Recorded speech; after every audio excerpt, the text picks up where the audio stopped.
Nevada menutup mata Satomi dari belakang dan langsung memotong leher Satomi menggunakan cutter.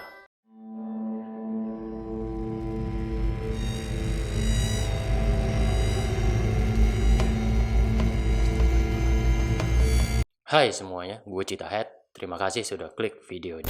Oke, beberapa minggu terakhir ini kita dicekokin sama media terhadap kasus pembunuhan balita di daerah Sawah Besar yang pelakunya juga ternyata masih di bawah umur dan katanya dia terinspirasi dari film kriminal dan juga kartun. Sampai saat ini kasusnya masih berjalan dan masih dalam pemeriksaan kepolisian, tapi udah banyak yang ngomong kalau pelakunya ini adalah seorang psikopat. Tapi kali ini gue gak akan bahas kasus itu karena kasusnya juga masih baru banget. Juga masih banyak fakta-fakta yang belum terungkap. Dan juga gue ngerasa gak etis kalau gue ngebahas kasus itu karena keluarga korban tentu masih merasa bersedih ya atas kehilangan anggota keluarganya. Tapi tenang dulu. Sebagai gantinya gue akan ngebahas kasus psikopat-psikopat cilik yang pernah ada yang mungkin ada beberapa kesamaan terhadap kasus di Sawah Besar itu.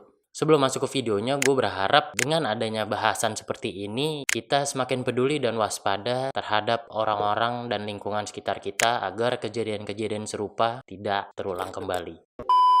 Oke, nggak usah banyak ngomong lagi. Let's crime head begin.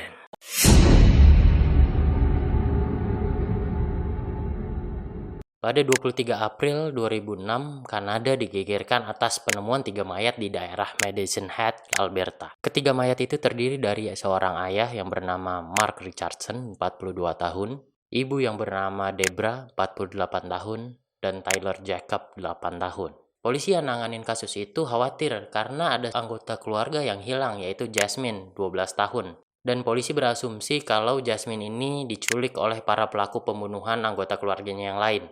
1 jam kemudian, polisi mendatangi sekolah Jasmine dan memeriksa loker milik Jasmine. Di dalam loker Jasmine, polisi menemukan sebuah kertas bergambar yang menggambarkan bahwa ada satu rumah yang terbakar, di mana terdapat 3 orang yang terjebak di dalamnya, dan di sisi lain ada sebuah mobil dan ada 2 orang yang sedang tertawa.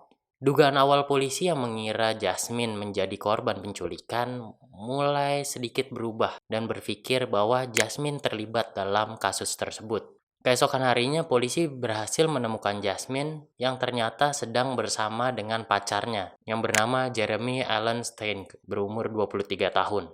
Keduanya langsung diamankan untuk dimintai keterangan. Setelah dilakukan pemeriksaan, ternyata terungkap fakta bahwa Jasmine adalah otak dari pembunuhan tersebut dan pacarnya lah yang melakukan eksekusi. Lalu bagaimana bisa seorang anak umur 12 tahun bisa berpikiran untuk melakukan pembunuhan terhadap keluarganya sendiri? Ternyata ada pengaruh dari pacarnya sendiri yang bisa ngebuat Jasmine berpikiran untuk membunuh keluarganya. Jeremy bisa dibilang adalah salah satu anggota kelompok satanisme atau dark gitu. Dan Jeremy ini menganggap bahwa dirinya adalah seorang manusia serigala berumur 300 tahun. Mungkin Jeremy ini anggota GGS kali ya. Semuanya ini berawal ketika Jasmine mulai berhubungan dengan Jeremy. Jasmine mulai terpengaruh dalam cara berpakaian, bersikap, dan berbicara, dan hal itu membuat orang tuanya tidak suka. Orang tuanya Jasmine yang mulai nggak suka dengan perubahan Jasmine, mulai marah terhadap dia. Dan Jasmine melawan. Akhirnya semakin hari pertengkaran semakin hebat. Selain semakin besarnya rasa benci Jasmine terhadap keluarganya, keinginan membunuh juga semakin besar. Karena Jasmine dan pacarnya sangat suka dan juga terinspirasi film Natural Born Killers. Dimana di film tersebut ada scene yang memperlihatkan bahwa seorang pria membunuh orang tua pacarnya untuk memberikan kebebasan terhadap pacarnya itu. Sampai pada akhirnya tanggal 23 April 2006, mereka berdua menjalankan aksinya. Keduanya dinyatakan bersalah atas kasus tersebut. Jasmine mendapatkan hukuman 10 tahun penjara dan pacarnya Jeremy mendapatkan hukuman penjara seumur hidup. Kita next ke psikopat cilik selanjutnya.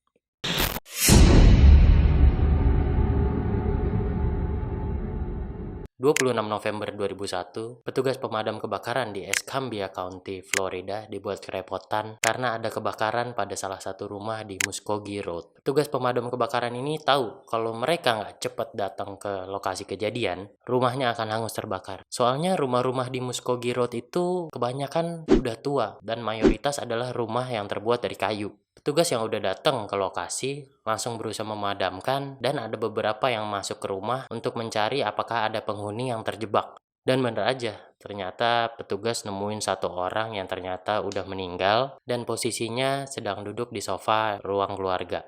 Mayat yang ditemukan adalah Terry King, 40 tahun, yang juga merupakan pemilik rumah. Perkiraan awal petugas, Terry ini meninggal karena terlalu banyak menghirup gas beracun. Tapi setelah dilakukan pemeriksaan lebih lanjut, ditemukan ada luka pukulan benda tumpul di kepalanya. Tengkoraknya retak dan, aduh, parah nih. Mukanya sudah hancur setengah. Polisi langsung menetapkan bahwa ini adalah kasus pembunuhan. Petugas yang melakukan penyelidikan mendapatkan info bahwa Terry ini sudah lama berpisah dengan istrinya dan mereka memiliki dua orang anak, yaitu Alex King 12 tahun dan Derek King 13 tahun. Karena tidak mampu secara finansial, akhirnya kedua anak tersebut beberapa tahun sebelumnya dicarikan keluarga angkat. Setelah dilakukan pencarian beberapa lama, akhirnya keduanya mendapatkan keluarga angkat. Tetapi mereka harus berpisah karena keluarga angkatnya hanya ingin mengangkat satu orang anak. Jadi Alex King diangkat satu keluarga dan Derek King diangkat oleh satu orang keluarga juga. Baru beberapa bulan tinggal bersama keluarga angkatnya, ternyata Alex nggak betah dan akhirnya dikembalikan lagi ke Terry. Dan Derek juga ternyata bernasib sama. Karena ternyata Derek ini susah banget diatur, selalu terlibat dalam perkelahian, dia juga pakai obat-obatan terlarang, mabuk-mabukan, dan dia juga sering melakukan kekerasan terhadap orang lain. Karena dia mulai membahayakan anak-anak lain, akhirnya dia dikembalikan lagi ke orang tuanya. Pas sudah mulai tinggal bareng lagi, sikap Derek yang susah diatur ini mulai menimbulkan gesekan dengan orang tuanya. Adiknya, Alex, yang awalnya baik-baik aja, ternyata mulai terpengaruh dengan Derek. Dan perlahan juga mulai berubah jadi sulit diatur. Pertengkaran ini terus terjadi sampai pada akhirnya 10 hari sebelum kejadian atau pada tanggal 16 November 2001, Terry dan kedua anaknya bertengkar cukup hebat yang menyebabkan kedua anaknya, Alex dan Derek ini kabur dari rumah. Setelah 10 hari kabur dari rumah, Alex dan Derek akhirnya kembali ke rumah. Sesampainya di rumah, bukannya minta maaf sama orang tuanya, ternyata Derek langsung mengambil tongkat baseball yang terbuat dari aluminium dan langsung memukul-mukul kepala Terry yang pada saat itu sedang tidur. Buat ngehilangin jejaknya, mereka berdua langsung membakar rumah tersebut dan kabur dari rumah. Saat persidangan, ternyata ada fakta bahwa Terry adalah orang tua yang cukup baik. Karena walaupun dia sedang marah dan menghukum kedua anaknya, Terry tidak pernah menghukum secara fisik. Terus, apa yang nyebabin kedua anaknya ini bisa ngebunuh ayahnya itu? Alasan anaknya benar-benar kacau. Jadi alasan utama kedua anaknya ini membunuh ayahnya karena mereka berdua nggak suka dengan tatapan tajam dari orang tuanya saat mereka dihukum. Dilihat doang bos, langsung ngebunuh. Kacau. Akibat perbuatannya, mereka berdua dihukum penjara. Alex mendapatkan hukuman 7 tahun penjara, sedangkan Derek dihukum 8 tahun penjara. Gimana menurut kalian? Pantes nggak mereka berdua ini disebut psikopat? Next.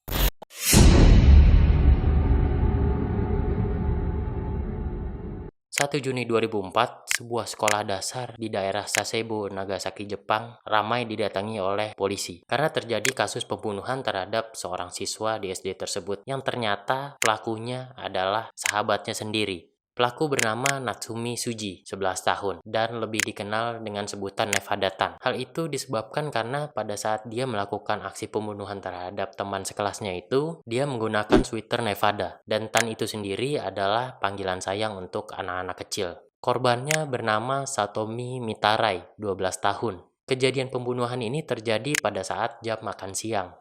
Nevada mengajak Satomi untuk pergi ke sebuah kelas yang pada saat itu sepi karena ditinggal anak-anaknya sedang makan siang. Di dalam kelas tersebut, Nevada menutup mata Satomi dari belakang dan langsung memotong leher Satomi menggunakan cutter.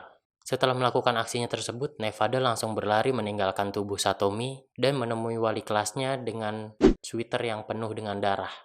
Gurunya yang melihat Nevada Tan penuh dengan darah, langsung berlari ke kelas dan menemukan tubuh Satomi sudah tergeletak dengan lantai yang penuh dengan darah. Pihak sekolah yang mengetahui hal tersebut langsung menelpon pihak kepolisian. Saat polisi sedang menuju ke sekolah dan sampai melakukan pemeriksaan terhadap Nevada Tan bergumam sendiri secara terus-menerus dengan mengeluarkan kalimat, "Aku minta maaf, aku minta maaf, aku minta maaf." Mungkin hal itu terjadi karena dia trauma atas tindakan yang dia lakukan sendiri. Nevada Tan dan Satomi ini sebenarnya adalah teman akrab. Tapi apa motif dia membunuh sahabatnya sendiri? Saat diinterogasi, awalnya Nevada tidak menyebutkan apa motif pembunuhannya. Tetapi setelah digali secara mendalam, dia akhirnya mengaku kalau dia itu sakit hati dengan Satomi. Jadi keduanya memiliki microblog. Di microblog milik Satomi, ternyata Satomi membuat beberapa postingan yang membuat Nevada Tan sakit hati. Satomi mengejek berat badan Nevada Tan dan terus memanggilnya gendut. Hal itulah yang menginisiasikan Nevada Tan untuk membunuh sahabatnya sendiri. Karena umurnya masih sangat muda, akhirnya dia dikirim ke lembaga yang menangani kasus anak di daerah Tochigi. Dan ada laporan yang menyebutkan bahwa dia telah dibebaskan pada tahun 2013.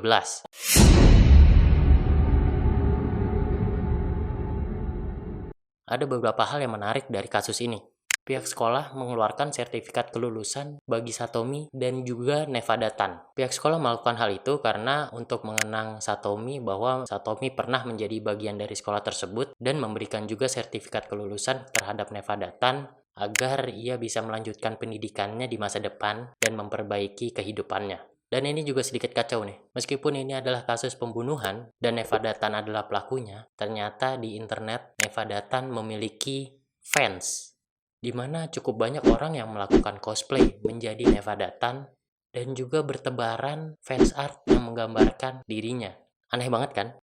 Oke, segitu aja buat bahasan tentang psikopat-psikopat cilik ini. Gimana? Apakah anak-anak yang udah gue ceritain tadi itu udah masuk ke level psikopat atau belum? Buat kalian yang suka dengan pembahasan-pembahasan kayak gini, kalian harus subscribe channel ini, like, komen, dan share juga kalau kalian suka sama video-video gue, dan juga nyalain tombol notifikasinya biar kalian tahu tiap gue upload video, karena gue akan senang banget kalau video-video gue menggentayangi kalian. See you in the next video. Cheat Head out.